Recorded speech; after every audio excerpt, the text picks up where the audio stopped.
हे रस्ते तेवढे रेव्हेन्यू काही देत नाहीत अशी परिस्थिती आहे. रेव्हेन्यू जनरेट करत नाही.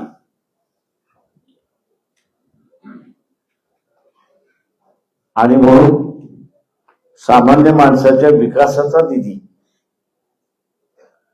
हा इंटरेस्ट, म्हणजे उदाहरण द्यायचं झालं तर मुंबई महानगरपालिकेचे स्वतःची इन्व्हेस्टमेंट ज्याला आपल्याला म्हणता येत, म्हणजे एवढ्या वर्ष 100 वर्ष जुनी असणारी बॉम्बे म्युनिसिपल कॉर्पोरेशन जी आहे की तिचे 2 लाख कोटी हे फिक्स डिपॉझिट मध्ये असं म्हणता येईल होते. नवगत सेवक जोपर्यंत होते तोपर्यंत त्यांना त्याचा अभिमान होता की 2 लाख कोटी माझ्याकडे बँकेमध्ये पडलेले आहेत. परंतु या सरकारने त्याच्यातले 50,000 कोटी काढून वापरलेले आहेत आणि ते महानगरपालिकेच्या कुठल्याही महानगरपालिकेच्या विकासासाठी वापरलेले नाही. तर त्यांनी तो असणारा निधी रस्ते महामंडळ असेल किंवा बँकांकडून कर्ज घेतलेलं आहे राज्याने, त्याचं इंटरेस्ट पेमेंट देण्यासाठी दिलेले आहेत अशी परिस्थिती आहे. एकंदरीत आपण असं म्हटलं तर हे राज्य एकेकाळी आर्थिक दृष्टिकोनातून सक्षम राज्य होतं असं मानलं जात होतं. दुर्दैवाने ते आता डिफॉल्टच्या स्थितीवरची आली अशी परिस्थिती आहे.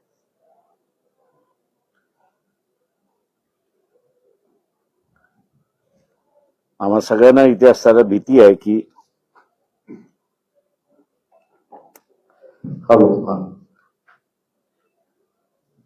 की कॉर्पोरेशन मधला असणारा जो इंडिपेंडंट सोर्स एक आहे तो सोर्स सुद्धा राज्य शासन स्वतःकडे खेचून घेईल का. आणि म्हणून महानगरपालिकेच्या हद्दीमध्ये जिथे जिथे निवडणुका होतात आहेत तिथे आम्ही तिथल्या मतदारांना सांगतोय की पाण्याची सोय, गटाराची सोय, रस्त्याची सोय, आरोग्याची सोय आणि स्वच्छतेची सोय ही आज जी मिळते ती जर असं कंटिन्यू ठेवायची असेल तर सत्ताधारी पक्षाला महानगरपालिकेची सत्ता देऊ नका.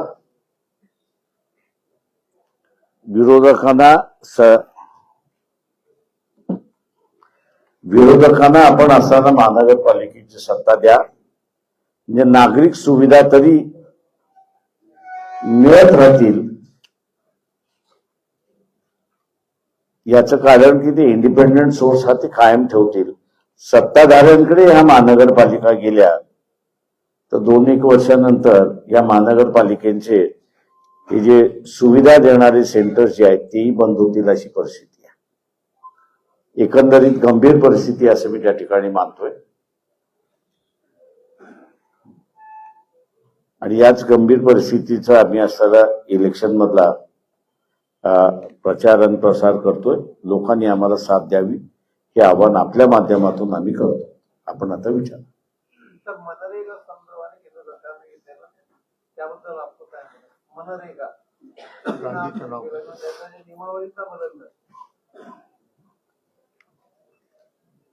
माझं म्हणणं असं आहे त्याच्यामध्ये की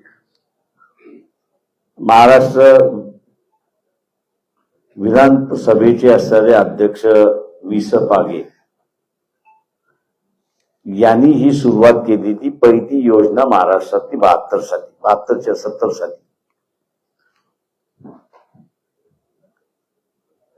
त्यांनी असणारं EGS हे नाव ठेवलं, एम्प्लॉयमेंट गॅरंटी स्कीम. कोणाच्या नावाने केलं नाही.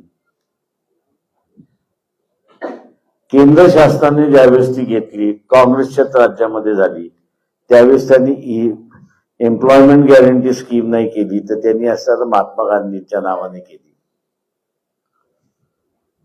भारतीय जनता पक्षाने आता असताना त्यांचं जय श्रीरामाचा नारा आहे तेव्हा ते नाव कसं जय श्रीराम बसेल असं त्यांनी बघितलेलं आहे. पण स्कीम कंटिन्यू आहे असं मी त्या ठिकाणी मानतोय. त्याच्यामुळे नाव बदललं तर आमच्या दृष्टीने फार फरक नाही.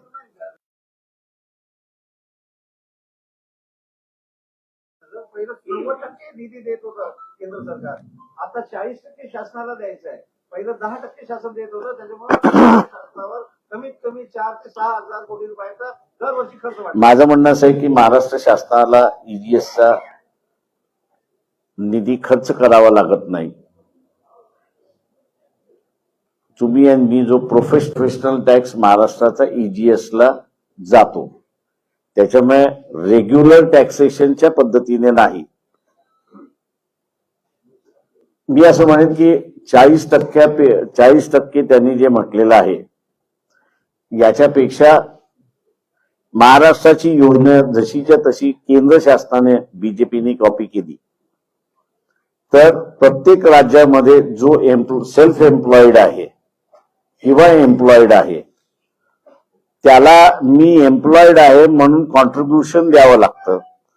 कशासाठी? तर अनएम्प्लॉईड आहे त्याला असणारा भत्ता मिळावा म्हणून. ती जर केली तर माझ्या अंदाजाने केंद्र शासन जे घाबरते की आमच्यावरती असणारा बोजा येईल तो कदाचित येणार नाही. राज्य शासनावर येतो. नाही, ऐकून घ्या. आता मी असताना ऐकून घ्या की रिझर्व्ह बँकेचा रिपोर्ट महाराष्ट्राचा जर ईजीएसचा जर आपण बघितला तर गेली 10 वर्षामध्ये तो खर्चच झाला नाही. केंद्र शासनाचं जे काही कॉन्ट्रीब्युशन येत होतं, ऍडिशन करा आणि डबल करा रोजगार, पण तो रोजगार डबल झाला तर मग शेतीमधला रोजगार याच्यावरती परिणाम होतो म्हणून तो असताना शासनाने अंमल केला नाही. प्रत्येक गोष्ट आपण असताना प्रत्येक गोष्ट ही जी आहे केंद्र शासनावरती राज्य शासनाने अवलंब करावं. त्यांनी महाराष्ट्रासारखा स्वावलंबी का होऊ नये. सर, नांदेड मनपाची निवडणूक वंचित स्वतंत्र लढणार आहे, आघाडीत लढणार आहे, काय प्लॅन? 30 तारखेला कळेल आपल्याला. तर नाही, वंचित बहुजन आघाडीच्या वतीने ज्या पद्धतीची व्यूहरचना आम्हाला दिसते ग्राउंड लेवलवर, एक समजा विजयनगर हा भाग आहे नांदेडमध्ये, त्या भागात वंचितचा उमेदवार जातो का? त्या मतदारांना मतदान द्या असं म्हणतच नाही. याची काहीतरी एक सोय करावी अशी माझी इच्छा आहे. ते आम्ही ते आता करतोय. त्याच्यामध्ये त्याचं ब्रॉडनिंग, कार्यकर्त्याचं ब्रॉडनिंग करण्याचं कामकाज जे आहे ते आम्ही सुरुवात केलेलं आहे. तर एक प्रश्न असा होता, अकलाक दादरी प्रकरण होतं एक 2015 मधलं, त्याचं उत्तर प्रदेश शासनानं तो प्रश्नाधिकारी काढण्याचा अर्ज दिला न्यायालयाकडे. न्यायालयाने तो अर्ज रद्द केला. आपलं काय करायला पाहिजे होतं की नाही करायला? ते शेवटी असं आहे की त्याची एक प्रक्रिया आहे की कोर्टामध्ये तुम्हाला असणारा ज्याला आपण म्हणतो की क्लोजर रिपोर्ट देतात, तो क्लोजर रिपोर्ट दिल्यानंतर कोर्ट एक्झामिन करतो की हा रिपोर्ट खरा आहे की खोटा आहे. तिथल्या कोर्टाने असं ठरवलं की हा रिपोर्ट जो आहे तो वस्तुस्थितीला धरून नाही म्हणून त्यांनी असं तो रद्द केलाय आणि ती केस चालेल म्हणून सांगितलंय. आपलं चांगलं झालं की नाही? चांगलं केलंय त्याच्यामध्ये. सुप्रीम कोर्ट आणि हायकोर्टाने वेगवेगळे स्टेटमेंट दिलेले आहे, तर आपल्याला काय वाटतं की त्यांना जेलमध्ये जायला पाहिजे होतं, आमदारकीला रद्द व्हायला? ते माझं म्हणणं असं आहे की खालच्या कोर्टाने एकदा निर्णय दिलाय आणि आमदार खासदारांचा प्रश्न आहे असं ज्यावेळेस तुम्ही म्हणताय, सामान्य असतं तर मी त्याच्याबद्दल काही कॉमेंटही केलं नसतं. फ्रॉड आहे की नाही हा कोर्टाला ठरवायचा आहे. तुम्ही जर 5 वर्ष ठरवलं नाही आणि 6व्या वर्षी ठरवलं तुम्ही फ्रॉड आहे म्हणून, तो फ्रॉड माणूस तिथे काम 5 वर्ष राज्य चालवून गेला ना. त्याच्यामुळे हे निर्णय जे आहे ते मध्यंतरी एका सुप्रीम कोर्टच्या लार्जर बेंचने असे जजमेंटच दिले की वर्षभरामध्ये तुम्ही संपवा. माझं म्हणणं असं आहे की सुप्रीम कोर्टाने स्टे देताना म्हणजे सस्पेंड करत असताना त्याची फायनल डेटची हिअरिंग सुद्धा दिली पाहिजे. सर, मागे नांदेडमध्ये वंचित बहुजन आघाडी आणि काँग्रेसमध्ये युती झाली, परत काही अंतरानं परत विसंगती झाली. परत आता आजही अशी चर्चा आहे की काँग्रेस सोबत युती होणार, काय नेमकं परिस्थिती? ते मी कॉमेंट करत नाही, पण माहिती म्हणून असताना देतो की काँग्रेस पक्षाने, काँग्रेसमधले कार्यकर्ते काँग्रेसशी इमानदार आहेत की अजून कुठल्या व्यक्तीशी इमानदार आहेत याचं जरा स्कॅनर लावून बघावं. म्हणजे मग असे प्रकरण होणार नाही. म्हणजे खासदार उपस्थित असताना त्या ठिकाणी आणि जाहीर तेच करतात की आपण अशा पद्धतीने जाऊ, आणि नंतर आपल्याला दिसतंय की काँग्रेसमधले काही जण येतात आणि आमचं असं काही घडलंच नाही किंवा घडण्याची आमची इच्छा नाही असं व्यक्त करून खो घालतात. त्याच्यामुळे काँग्रेसला बऱ्याच गोष्टी शिकाव्या लागतील असं माझं म्हणणं आहे. MIM सोबत युती शक्य आहे का? MIM सोबत युती नांदेड लेवलवर शक्य आहे का? नाही, MIM बरोबर नाही. सर, आता ग्राउंड लेवलवर हाच प्रश्न कंटिन्यू करतो. ग्राउंड लेवलवर आता आम्ही जो पाहतो की काँग्रेसची परिस्थिती आता निव्वळ 0% म्हणजे थोडं 10% आली आहे, 0 म्हणण्यापेक्षा. पण अशा परिस्थितीमध्ये वंचितने त्यांच्यासोबत हात मिळवले आहे. ते एक असं लक्षात घेतलं पाहिजे की आम्ही विरोधक कोणाला बघतोय, ते इथला असणारा RSS BJPला विरोधक बघतोय. RSS BJPची सध्याची आयडिओलॉजी काही आहे तर राजकीय पक्ष संपवणं आणि चायना मॉडेल आणणं अशी असणारी परिस्थिती आहे. म्हणजे वन पार्टी रूल. अशा याच्यामध्ये आम्ही असं ठरवलंय की याला जर थांबवायचं असेल तर मग इथे राजकीय पक्ष हे टिकले पाहिजेत, त्यांची ताकद राहिली पाहिजे. आणि म्हणून मागच्या नगरपालिकेच्या निवडणुकीमध्ये आम्ही असा निर्णय, म्हणजे त्यावेळेस निर्णय असा घेतला की राज्यभर कुठलाही पक्ष अस्तित्वात नाही. तेव्हा जिथे जिथे नगरपालिकेमध्ये BJP सोडून ज्यांच्या बरोबर युती होईल त्यांच्या बरोबर आपण असं युती करावी, जेणेकरून तेही टिकतील आणि आम्ही टिकू. मुंबई महापालिकेसंदर्भात ठाकरे बंधूंकडून वंचित बहुजन आघाडीकडे काही प्रस्ताव आलेले आहे काही महापालिकेसंदर्भात? काही कार्यकर्त्यांची त्यांची बोलणी चालली. साहेब, आपण नगरपालिकेमध्ये जर युती केली असती काँग्रेस सोबत आपल्या जागा आल्या असत्या बऱ्याच. आता एकच आली जिल्ह्यामध्ये नगरसोबत. याच्याबद्दल काय वाटतं तुम्हाला? प्रश्न असा आहे त्याच्यामध्ये 4 जागा दिल्यानंतर आता किती येणार? तुम्हीच पेपरामध्ये टाकलं ना की बाबा 4च जागा देतात ते. सर, मुस्लिम समाजाचं शिष्टमंडळ येऊन आपल्याला भेटलं, प्रतिष्ठित नागरिक होते, ते काय संदर्भ होता?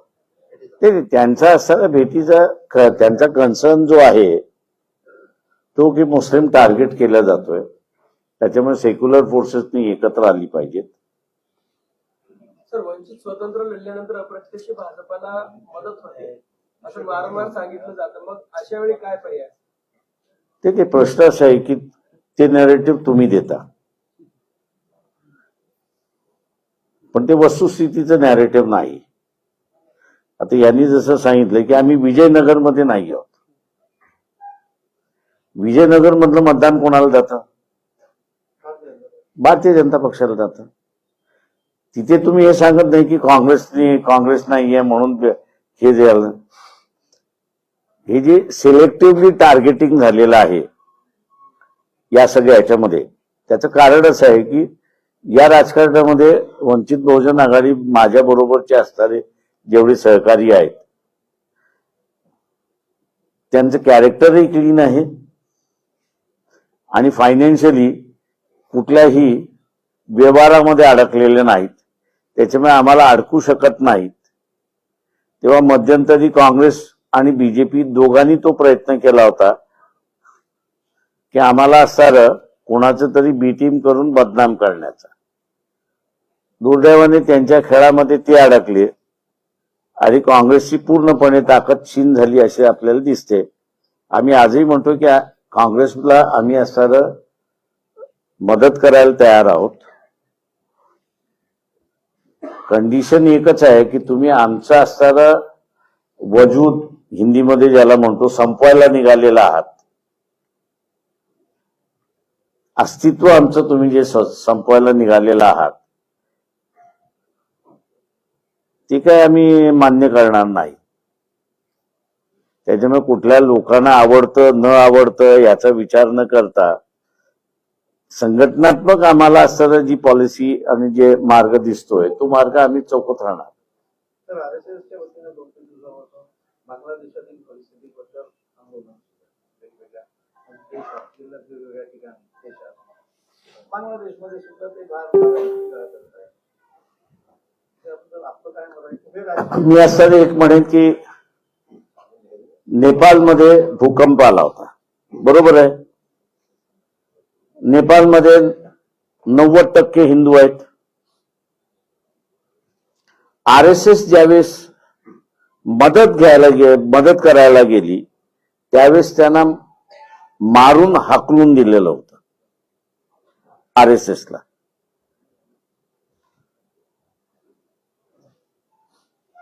मुळात माझं म्हणणं असं आहे त्याच्यामध्ये की एक हिंदू देश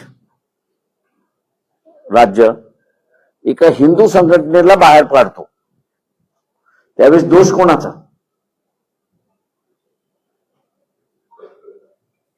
आरएसएसनी पहिल्यांदा असताना आपलं चारित्र्य बघावं असे असताना परिस्थिती आली.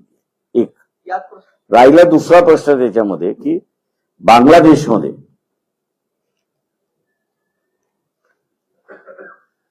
बांगलादेशमध्ये असणारा अत्याचार आहे हे बरोबर आहे, मी नाही असं म्हणत नाहीये. 71 मध्ये ज्या बांगलादेशींना तुम्ही शरणार्थी म्हणून इथे असताना अभय दिला आणि त्याच शरणार्थीच्या जोरावरती तुम्ही असणारं एक पाकिस्तानचे 2 पाकिस्तान केले आणि बांगलादेश त्याच्यातून निर्माण झाला. आज तुमचं काम संपल्यानंतर तुम्ही ज्यांना शरणार्थी ज्या मुसलमानांना दिली होती आणि ज्यांच्या जोरावरती तुम्ही असताना पाकिस्तानला असताना 2 तुकडे केले होते, आज त्याच बांगलादेशींना तुम्ही असताना घुसखोर आहेत ते म्हणायला लागलेला आहात. तुमची नीतिमत्ता काय आहे? म्हणजे ज्यांनी तुम्हाला मदत केली तुमच्या फॉरेन पॉलिसीला अंमलबजावणीला वापरून झाल्यानंतर त्यांना आता तुम्ही फेकायला लागलेला आहात.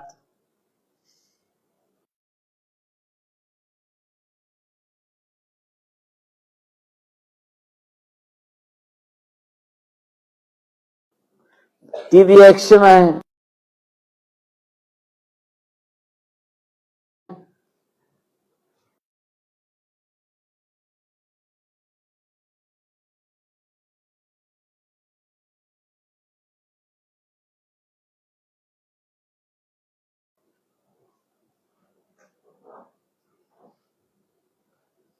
त्याच्यामुळे इथल्या असणाऱ्या हे जे सगळे सनातन हा शब्द वापरू नये आपण, पण सनातन हिंदू हा जो आहे त्यांनी असणारा या सगळ्या गोष्टींवरती असणारा विचार केला पाहिजे की मागच्या 50 वर्षामध्ये हे गुडविल का गेलं आणि तोच बांगलादेशी माणूस हा अँटी इंडिया झालाय. आपण कुठे चुकलो याचा आपण याच प्रश्नाला अनुसरून माझा एक प्रश्न आहे की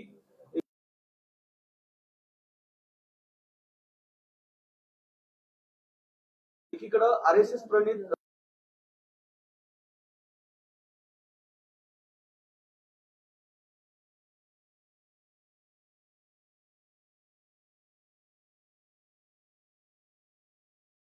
सरकार हे देशात आहे आणि शेख हसीना यांना या ठिकाणी आश्रय दिलेला आहे, तर दुसरीकडे आरएसएस कडून आंदोलन केलं जाते. सरकारच्या या भूमिका तुम्ही कसं पाहता? एक लक्षात घ्या, शेख हसीना ही कुठल्या कुटुंबातली की भारताने मदत केली, त्यांनी ती मदत स्वीकारली आणि बांगलादेश निर्माण झाला. बांगलादेश निर्माण झाल्यानंतर तिथे खूप झालं. बांगलादेश मुजीबुर रहमान यांच्या असणाऱ्या कुटुंबाला मारून टाकण्यात आलं आणि खलिदा बेगम तिथे असताना निवडून त्यांचे यजमान जे आहेत ते तिथे सत्तेवरती आले आणि त्यांचं असणारं राज्य आहे. व्हेरी क्लिअर कट तुम्हाला दिसत असताना की खलिदा बेगम बरोबर असणारा जो मास आहे हा अँटी इंडिया आहे. कमी संख्येने असेल तो, पण त्यांनी काळांतरामध्ये तो मेजॉरिटीमध्ये कन्वर्ट केला. तुम्ही असणारा मुजीबर रहमान यांचं असणारं इमेज जे आहे ते बांगलादेशी लोकांमध्ये राहिलं पाहिजे, याच्यासाठी तुम्ही काय केलं? तर इथे आपण बघितलं तर आम्ही असणारं अँटी बांगलादेशी भूमिका घेऊन भारतामध्ये बसलो होतो. महापालिका निवडणुकीमध्ये किती आपण उभे करणार आहे उमेदवार? जेवढे झाली युती तर ते युतीचा धर्म पाळू, युती झाली नाही तर जेवढे मॅक्सिमम उभं करता येईल तेवढे मॅक्सिमम उभे करू आम्ही. काँग्रेस पक्ष आपल्यासोबत युती करते पण जागाही देत नाही, हे करते, मग आपण काँग्रेससोबत फार युती कसं काय? असे आशावादी राहणं हे माणसाचं आयुष्य असलं पाहिजे असं मानतो. SIR बाबत आपली भूमिका काय आहे? लाखो आणि करोड़ों मतदार यादीमधून नाव कमी करायले. नांदेड़ मुझे एक बताओ, तुम्हारे नांदेड़ में कितने नाम कम हुए? सर हजारों की संख्या में कम हुए। मुझे लिस्ट बताओ. अभी नहीं हुआ लागू. आप सुनो, ऐसा है कि आप राहुल गांधी के प्रचार में मत फंसो. बिहार में उन्होंने कहा कि 16 लाख 36 लाख, बिहार के अभी चुनाव हुए, किसी एक बिहारी ने यह कहा कि मेरा नाम कट गया है.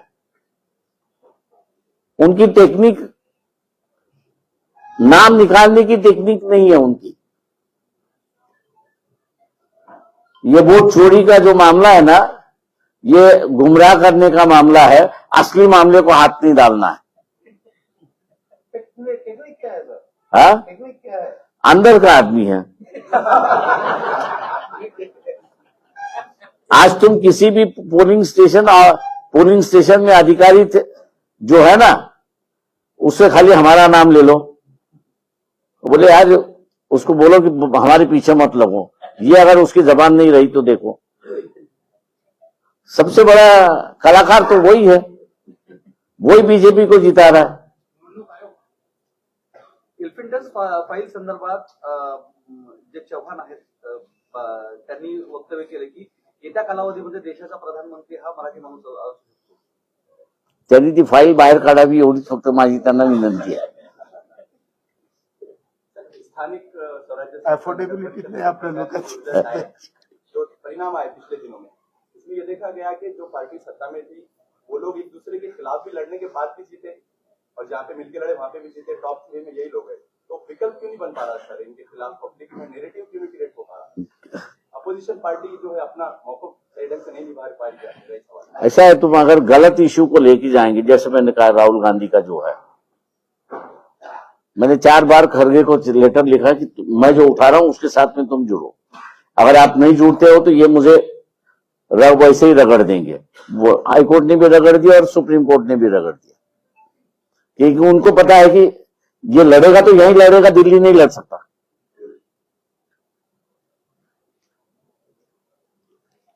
राहुल गांधी को कहा कि एफिडेविट दाखिल करो.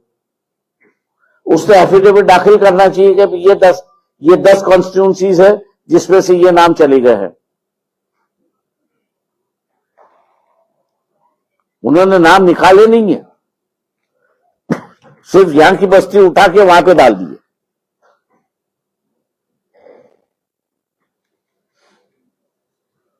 तुम ये नहीं कह सकते कि भैया उसका नाम कट गया है करके, क्योंकि उसका नाम वोटर लिस्ट में है, उसी कॉन्स्टिट्यूंसी में है.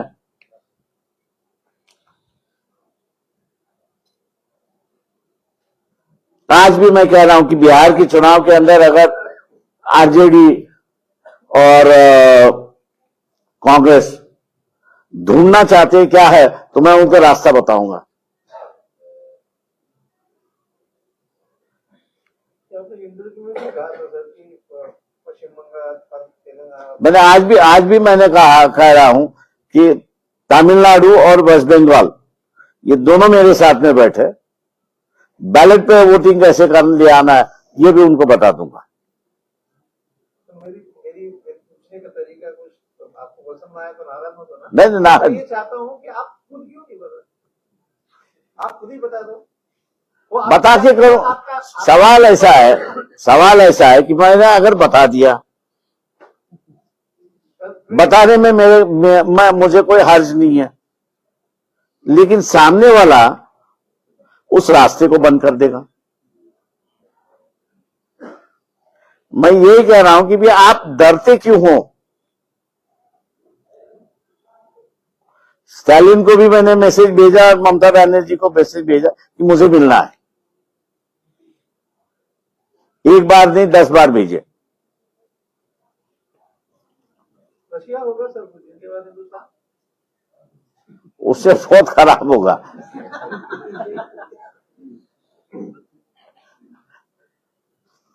मोहन भागवतांनी मागच्या महिन्यामध्ये प्रश्न हे सांगितलेलं आहे, पुढचा पंतप्रधान नरेंद्र मोदीचे वारसदार ठरवतील, नरेंद्र मोदीचे वारसदार मोदीच ठरवतील, मोहन भागवतांचं स्टेटमेंट. नाही, मी बोललो की त्यांना फार लागतं.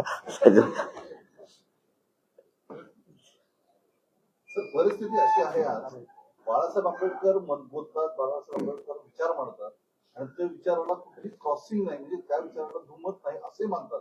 परंतु हे लोक जे तुझ्यासोबत आहेत आजपर्यंत होते किंवा आताही आहेत, हे लोक म्हणावं तेवढा पाठिंबा का देत नाहीत? त्या आता मी तुम्हाला विचारतो, समजा तुम्ही बेरोजगार आहात, मी तुम्हाला सांगितलं ही नोकरी आहे पण ह्या कंडिशन आहेत, तुम्ही ती नोकरी स्वीकारणार की न स्वीकारणार? कंडिशन मान्य करून स्वीकार झालं, मजबुरी आहे. मजबुरी आहे. तशी ह्या राजकीय नेत्यांची मजबुरी आहे. तिहार की स्वार्थ. याच्यामुळे दोन्ही परिस्थिती ठाकरे बिघडत एकत्र चालली. राहतील का? ठाकरे बंधू एकत्र झाले, हा, एकत्र पुढे राहतील. रावेत अशी माझी इच्छा आहे. साहेब एक प्रश्न आहे, नांदेड जिल्ह्यात गेल्या 3 वर्षामध्ये जवळपास 479 अॅट्रॉसिटीचे प्रकरण झाले, त्यात 15 जणांची हत्या झाली. सक्षम ताटेच्या हत्या झाल्यानंतर एकाही राजकीय पुढाऱ्यांनी त्या ठिकाणी त्यांच्या कुटुंबात भेट दिली नाही. आज आपण भेट देणार आहात का? नाही, आज मला येऊन पक्षाच्या वतीने भेटून गेलो होतो. जी कारवाई करायची आहे ती कारवाई सुरू करतोय तिथे, आणि त्यांना जी मदत द्यायची ती मदत एक्सटेंड केल्या जाते. पण आपल्याच पक्षाच्या काही लोकांमध्ये भांडण झालं, त्याच्यात सुद्धा एक अॅट्रॉसिटी झाली. आहेत.